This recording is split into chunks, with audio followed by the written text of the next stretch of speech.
Assalamualaikum semuanya, balik lagi nih dalam video pembelajaran bersama Naila Novitasya Fitri. Dalam video kali ini, aku akan membahas tentang teori uang dalam Islam. Nah, ingin tahu lebih lanjut? Tonton video ini sampai akhir ya.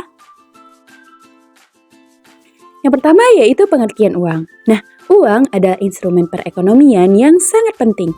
Hampir semua kegiatan ekonomi sangat bergantung pada instrumen ini, yang antara lain berfungsi sebagai alat tukar ataupun alat bayar. Uang adalah inovasi modern yang menggantikan posisi sistem barter. Perkembangan uang di dunia didukung dengan perkembangan pemikiran manusia dan perkembangan uang di dunia. Yang pertama yaitu tahapan prabarter.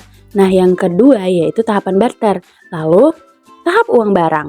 Selanjutnya, tahap mata uang logam. Mata uang logam pertama kali dibuat oleh bangsa Lydia. Lalu, karena uang logam dan perak itu semakin sedikit, maka timbullah uang kertas. Dan karena uang kertas itu memiliki banyak kekurangan, maka ada di tahap uang polimer.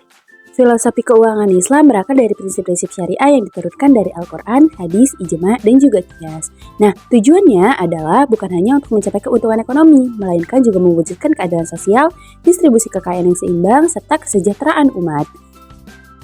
Uang semakin meningkat bukan hanya sebagai alat tukar, tetapi juga sebagai satuan hitung, alat penyimpan nilai, dan standar pembayaran yang ditangguhkan dalam ekonomi modern. Uang memegang peran vital dalam seluruh aktivitas ekonomi, mulai dari konsumsi produksi, investasi, hingga kebijakan makro suatu negara. Sumber hukum tertinggi adalah Al-Quran. Nah, dijelaskan dalam Quran Surah Al-Baqarah ayat 275 tentang larangan riba. Dan hadis-hadis Nabi Muhammad memberikan rincian teknis dan penekanan moral dalam penggunaan uang seperti hadis tentang larangan riba dan pertukaran barang sejenis. Islam menekankan bahwa uang bukan untuk ditimbun tanpa tujuan, melainkan harus beredar dalam aktivitas ekonomi yang bermanfaat bagi individu dan masyarakat. Konsep uang dalam Islam tidak hanya dipandang sebagai alat tukar, tetapi juga sebagai amanah yang harus digunakan secara halal dan produktif. Awal masa Islam yang digunakan yaitu dinar dan juga dirham. Fungsinya yaitu sebagai nilai tukar, sebagai penyimpan nilai, dan juga sebagai satuan hitung. Nah, sistemnya itu berdasarkan dengan prinsip keadilan, keseimbangan, dan larangan atas praktik yang merugikan salah satu pihak. Oke guys, mungkin itu saja pemahaman aku tentang materi teori uang dalam Islam.